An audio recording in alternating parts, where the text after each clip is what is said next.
कृष्णाय वासुदेवाय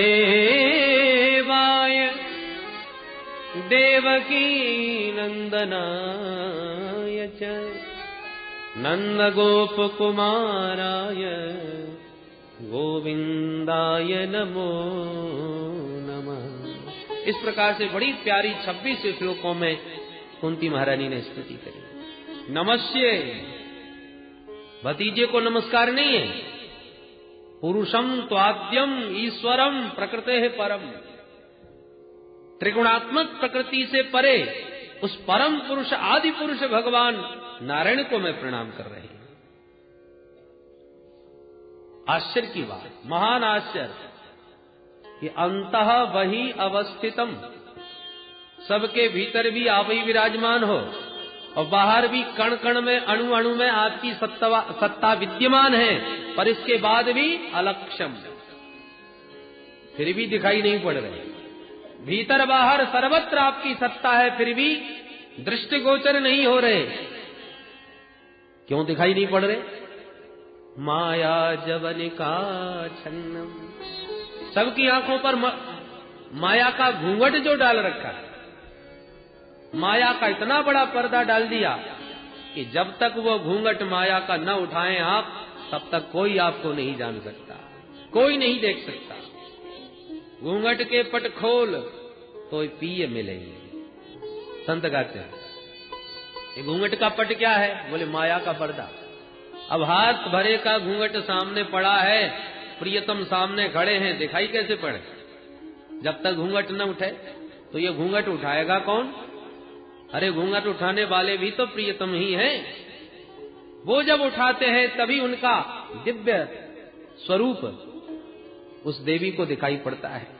उसी प्रकार जीव की आंखों पर जो माया का घूंघट डाला है प्रभु ने, जिस पर खूब रीझ जाते हैं प्यारे, उसी का ये घूंघट उठा देते हैं।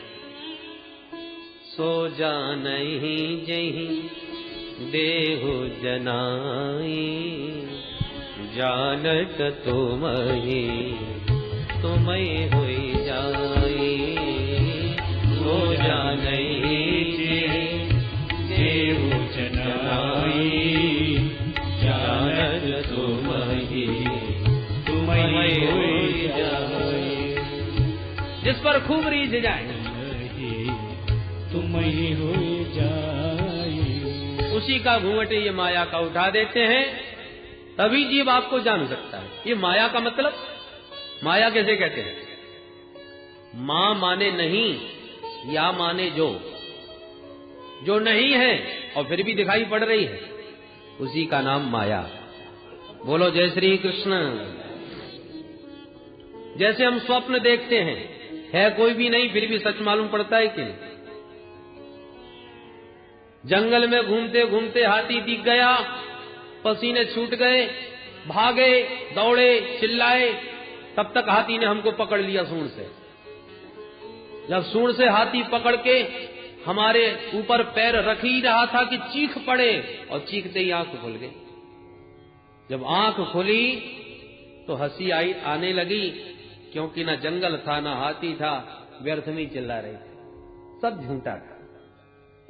पर जब तक आंख नहीं खुली तब तक तो हाथी और जंगल बिल्कुल सच्चा ही मालूम पड़ता है। उस समय मिथ्यात्व का बिल्कुल भी बोध नहीं होता, इसलिए तो इतना भय हमको सताता है, चिल्ला पड़ते। उसी प्रकार जब तक विवेक, जब तक ये ज्ञान विराग नयन उर्गारी, ये दिव्य नेत्र जीव के जब तक खुल ना जाए किसी सदगुरु की कृपा से, जब कोई ज्यादा डरने लगता है, स्वप्न में बड़बड़ाने लगता है, तो जागने वाले लोग हिला देते हैं, अरे आंख खोल भाई। जहां किसी ने जगाया तब कहीं वो कष्ट हमारा दूर होता है। मोह निशा सब सोबनिहारा, देखे स्वप्न अनेक प्रकारा। हम सब भी मोह की निद्रा में सो करके विविध स्वप्न देख रहे हैं, ये कर रहा हूं, वो कर रहा हूं, वहां जा रहा हूं, और ये कैसे होगा, वो कैसे होगा। कभी रो रहे हैं, कभी हंस रहे हैं, कभी नाच रहे हैं, कभी गा रहे हैं। पर सदगुरु जब आकर के हाथ हिलाते हैं, हम कहानी आंख खोलते हैं, तो कहाँ इन झूठे झंझा बातों में भटक रहा है, गा रहा है और रो रहा है। चल देख अपनी आंख खोल करके तेरा स्वरूप क्या है। तब आंख खुलती है और तब ये स्वप्न हमारी समझ में आता है। जागे बिना स्वप्न की स्थिति समझ में नहीं आती। माया का भी स्वरूप ऐसा ही है। इस माया ने भी हमको जो असत है उसको सत रूप में दिखा दिया, जो सत है वो छुपा दिया। जादूगर यही करता है।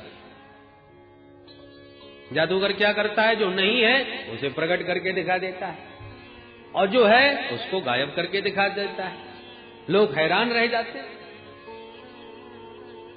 दृष्टिर्बंध करके, चक्षुर्बंध करके वो जो दिखाना चाहता है दृष्टा वही देखता है। यही उसका चमत्कार इंद्रजाल का है। इसी का नाम माया है। सब लोग हैरान होते हैं जादूगर की उस माया से, पर एक बिल्कुल हैरान नहीं होता, और वो कौन है? उसका जमूड़ा। जादूगर के साथ एक जमूड़ा होता है। हाँ जमूड़े, वो मालिक के सामने सदा सावधान हाथ जोड़ के रहता है। तो जादूगर की विद्या से सभी दृष्टा हैरान होते हैं कि ये कैसे कर दिया, ये कैसे हो गया, गला काट के दिखा दिया, नोटों की गड्डियां बना बना के दिखा दी। पर जमूड़ा पर कोई प्रभाव नहीं पड़ता, क्योंकि वो सारे रहस्य जादूगर के सानिध्य में रह करके जान जाता है। उसी प्रकार परमात्मा है जादूगर, माया है उनकी जादुई विद्या, और हम सब देखने वाले हैरान हो रहे हैं। उस भगवान की माया से प्रभावित हो रहे हैं, पर जो जमूड़े हो जाते हैं, मतलब जादूगर के चरणों से जो जुड़ जाते हैं, वो ये सारी माया विद्या को, इस इंद्रजाल को ठीक से समझ लेते हैं। फिर ये माया उन्हें प्रभावित नहीं कर पाती। जादूगर की कृपा के बिना इस माया जाल को समझना बहुत कठिन है। मायापति की शरण में आ जाओ, माया का रहस्य समझ में आ जाएगा, तभी आप माया से मुक्त हो सकते हो। नटकृत बिकट कपट खगराया, नटकृत बिकट कपट खगराया, नट सेवक ही न व्यापै माया, नट सेवक ही न व्यापै माया, नटकृत बिकट कपट खगराया, नटकृत बिकट कपट खगराया। श्री कागभूषुंड जी महाराज कह रहे हैं पक्षीराज गरुड़ से,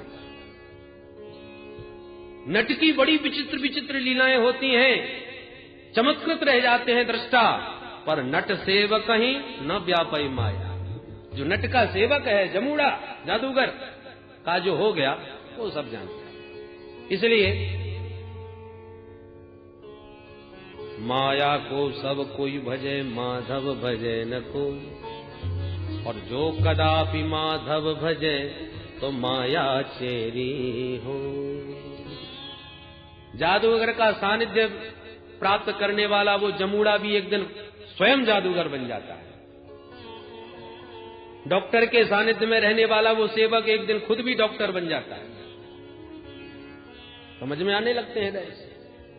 इसलिए प्रभु की कृपा के बिना ये माया का रहस्य समझना संभव नहीं। कुंती महारानी कहती है, प्रभु आपका ये जो श्री सुंदर विग्रह है, ये परमहंसों को भी श्री परमहंस बनाने के लिए, उन परमहंसों के हृदय में भक्ति योग का विधान करने के लिए ही आपका मुख्य रूप से अवतार हुआ है। आपके अवतार का मुख्य हेतु मैं तो यही मानती हूं।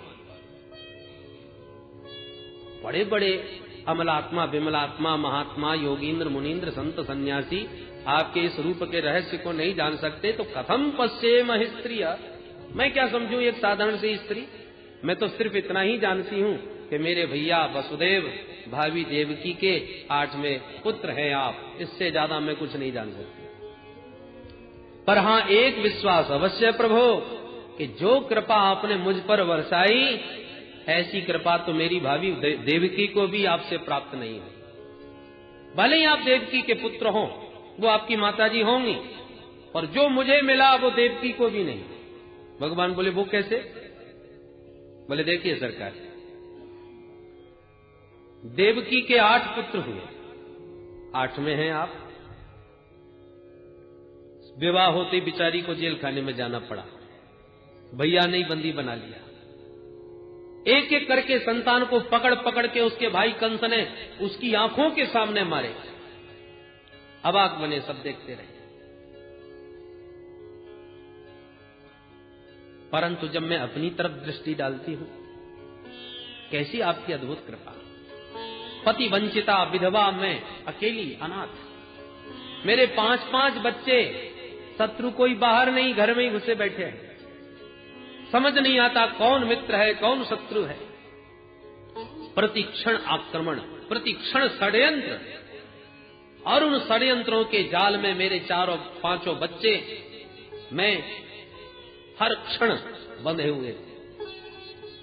कितने कितने षड्यंत्र नहीं रचाए गए, पर कितनी बार आपने हमारी रक्षा की। 1-2 बार नहीं महाराज, कहां तक गिनाऊं, कब तक गिनाऊं। विषान महाग्ने पुरुषाद दर्शनात्, असत्सभाया वनवास कृच्छ्रत, मृधे मृधे नेक महारथास्त्रतो,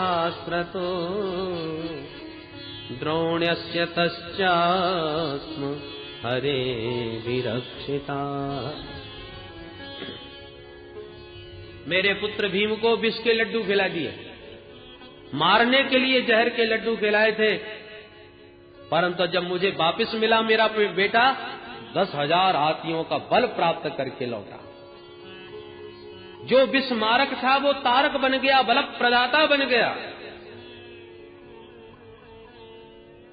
गरल सुधा रिपु करई मिताई, गरल सुधा रिपु करई मिताई, गोपद सिंधु अनल शीतलाई, गोपद सिंधु अनल शीतलाई, गरल सुधा रिपु करई मिताई, गरल सुधा रिपु करई मिताई। जिसके ऊपर गोविंद की कृपा हो उसके लिए गरल भी सुधा बन जाता है, विष भी अमृत तुल्य हो जाता है, शत्रु भी उसका मित्र बन जाता है, अग्नि उसके लिए शीतल हो जाती है, भयंकर विशाल सागर उसके लिए गोखुर के समान हो जाता है। मैंने प्रत्यक्ष देखा प्रभु कि जो विष मारने के लिए खिलाया था वो शक्ति प्रदाता बन गया। लाक्षा भवन की आग से कौन बचने वाला था, पर आपकी कृपा से कुछ भी तो नहीं बिगड़ा।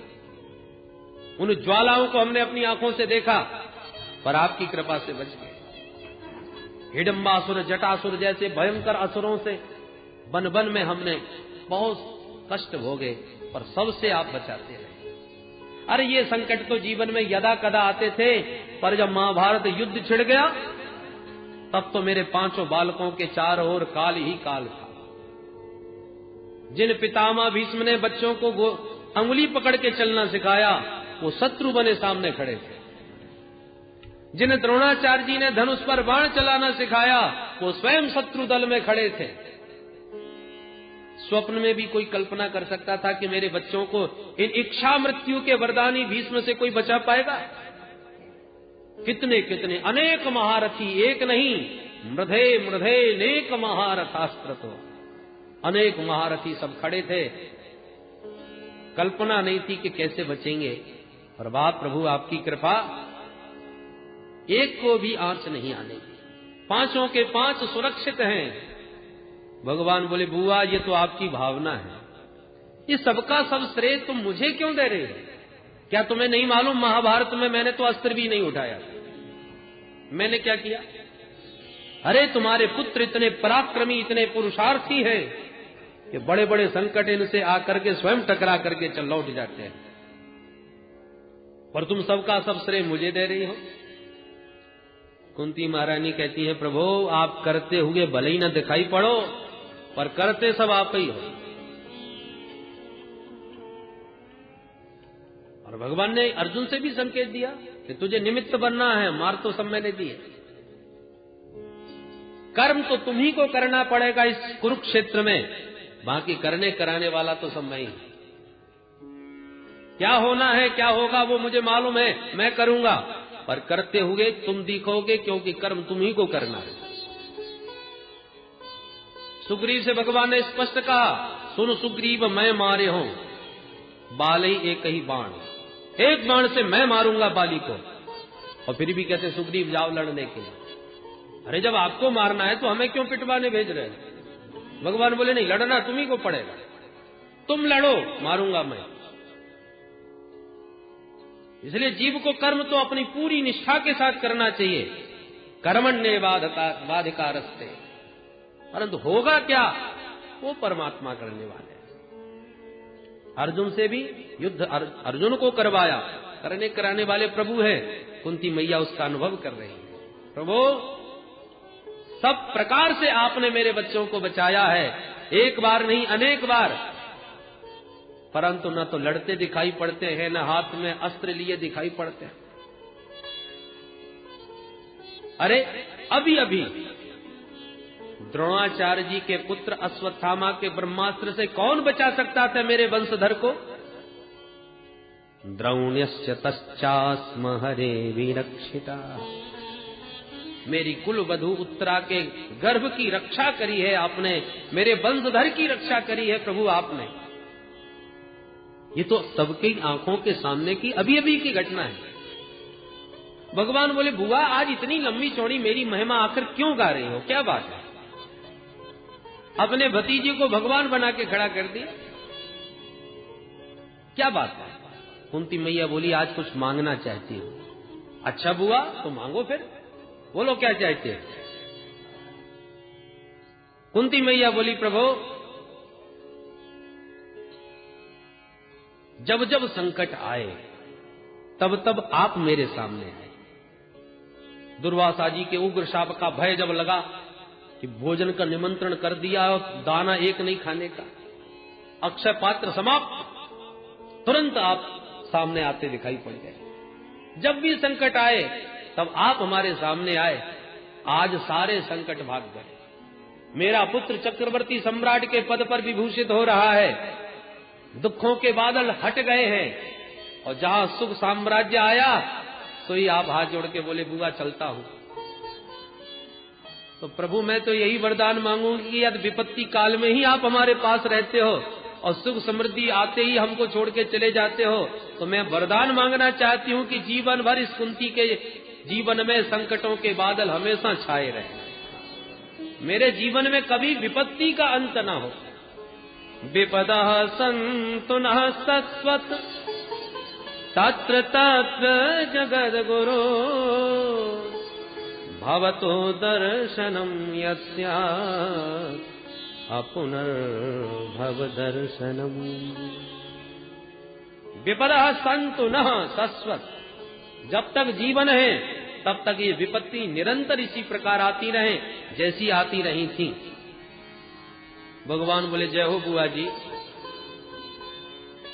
कितने वर्षों तक विपत्ति का कष्ट भोगा, लोग विपत्ति के नाम से कांपते हैं और आप विपत्ति का वर चाहती हैं। कुंती मैया कहती हैं भवतो दर्शनम यस्या, उस विपत्ति में ही तो बार बार आपके दर्शन मिलते हैं, और केवल आपके ही दर्शन नहीं मिलते, अपुनर्भव दर्शनम, जिसको आपके दर्शन मिल गए उसे फिर बार बार भव दर्शन नहीं होता। अथवा अपुनर्भवानाम जीवन मुक्तानाम दर्शनम, अपुनर्भव दर्शनम, जहां भी प्रभु पधारते हैं जीवन मुक्त संत भी उनके पीछे पीछे भागते हैं। बड़े बड़े सिद्ध कोटि के संत देवता भगवान के दर्शन के लिए आगे पीछे दौड़ते रहते हैं। तो जब भगवान इंद्रप्रस्थ में पांडवों के पास आ जाते हैं तो आए दिन आज फलाने संत आ रहे हैं, आज अमुक संत आ रहे हैं, एक से एक सिद्ध कोटि के संत भगवान से मिलने के बहाने आया करते हैं। तो कुंती मैया कहती हैं आपके ही दर्शन नहीं होते, भवतो दर्शनम यस्यात् अपुनर्भव दर्शनम, अपुनर्भव नाम जीवन मुक्तों का, जो दोबारा संसार में लौट के आने वाले नहीं है। अपुनर्भवानाम जीवन मुक्तानाम दर्शनम, उन सिद्ध कोटि के संतों का भी आपके साथ साथ दर्शन होता रहता है।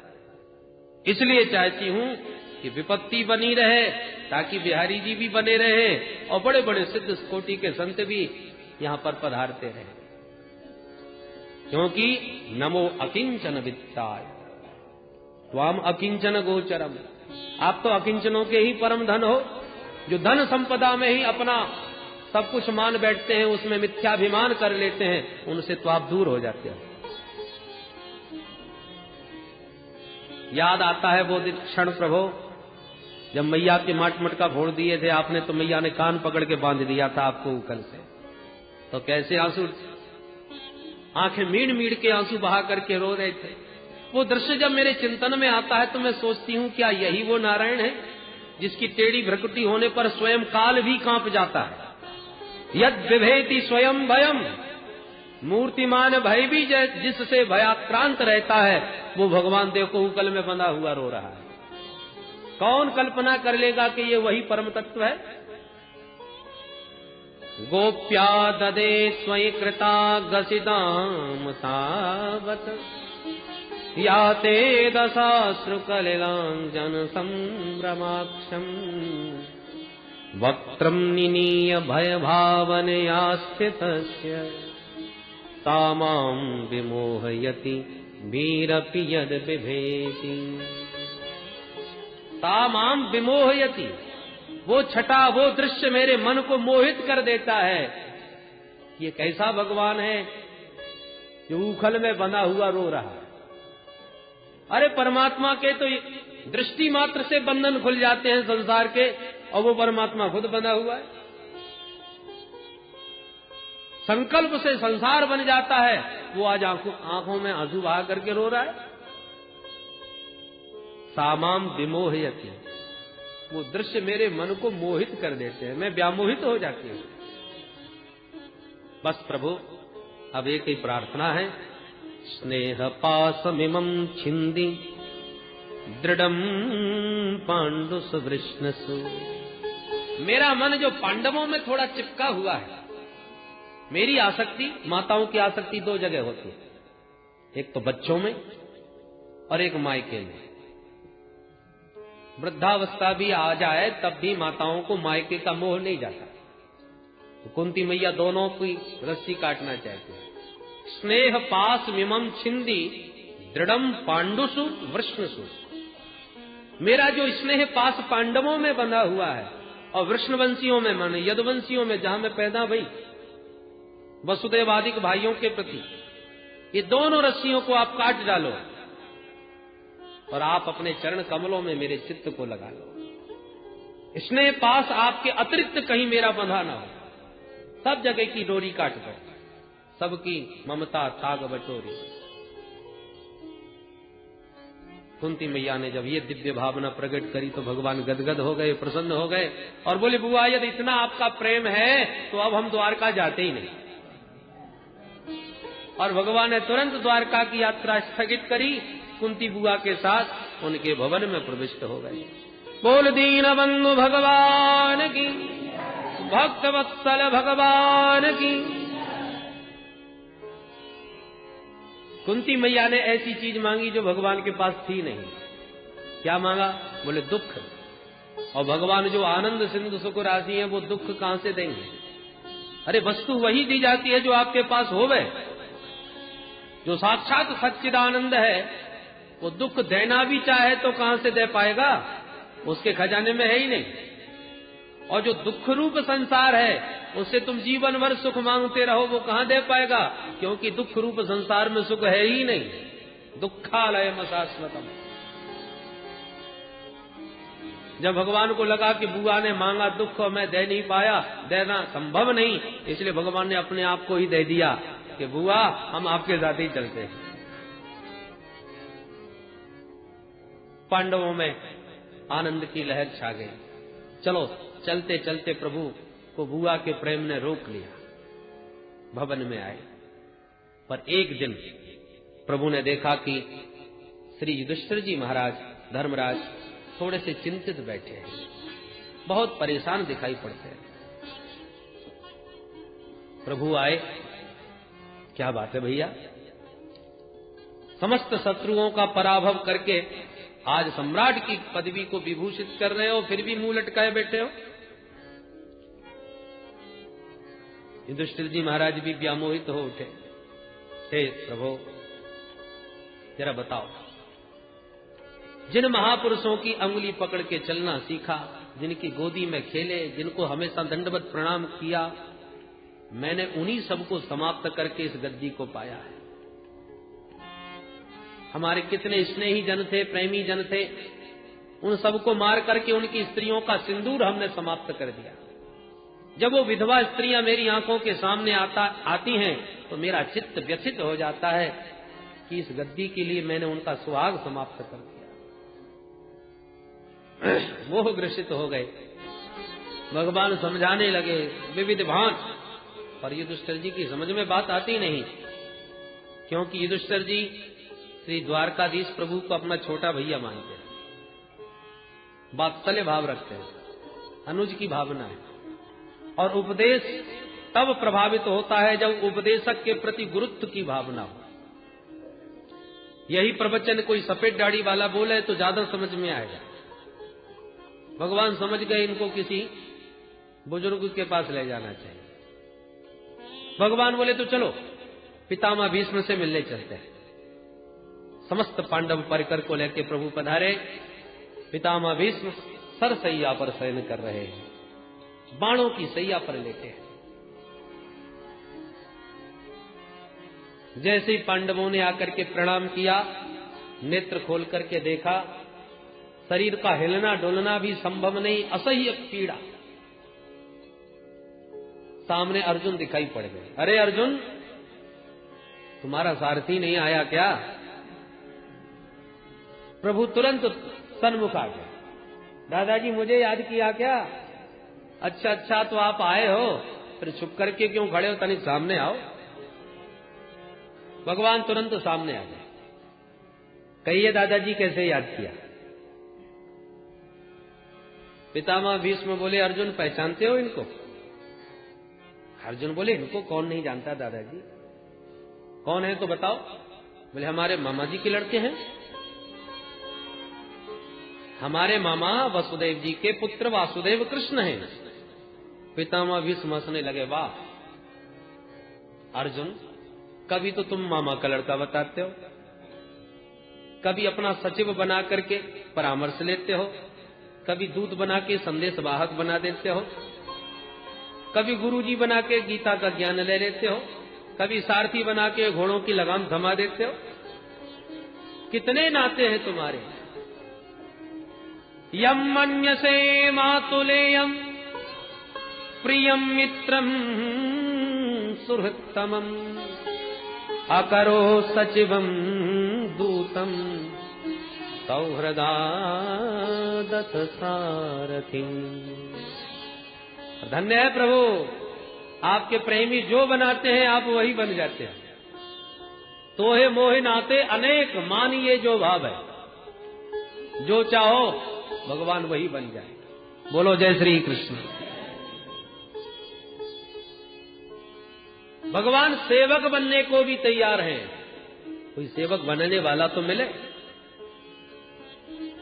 भक्तवाल में एक बड़ा सुंदर प्रसंग आता है। श्री ज्ञानदेव जी महाराज के कृपा पात्र शिष्य श्री नामदेव जी महाराज और त्रिलोकचंद्र जी महाराज,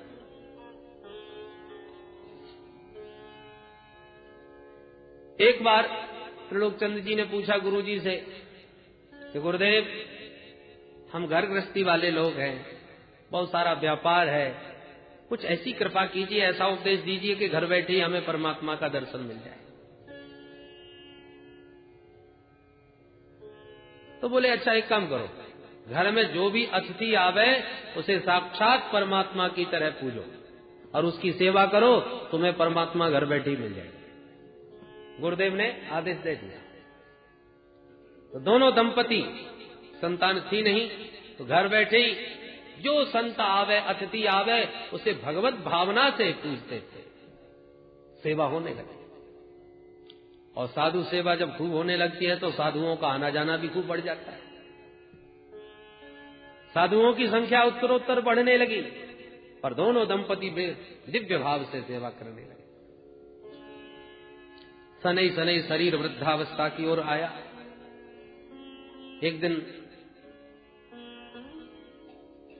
पत्नी ने कहा, देवी ने कहा, भगवान संतों की सेवा में सुख तो बहुत मिलता है, परंतु अब शरीर जर्जरित हो गया है, कोई सेवक मिल जाए सहयोग के लिए तो बड़ी कृपा होगी। साधु सेवा चलती रहे पर किसी सेवक का सहयोग मिल जाता। सेठ जी बोले, हाँ हाँ देखेंगे, कोई उचित कोई अच्छा व्यक्ति मिला तो रख लेंगे। शाम को चर्चा हुई और प्रातःकाल जैसे सेठ जी घूमने के लिए निकले, ठाकुर जी ने लीला करी और नन्हे से 10-11 वर्ष के बालक बन के आ गए। सेठ जी जय श्री कृष्ण,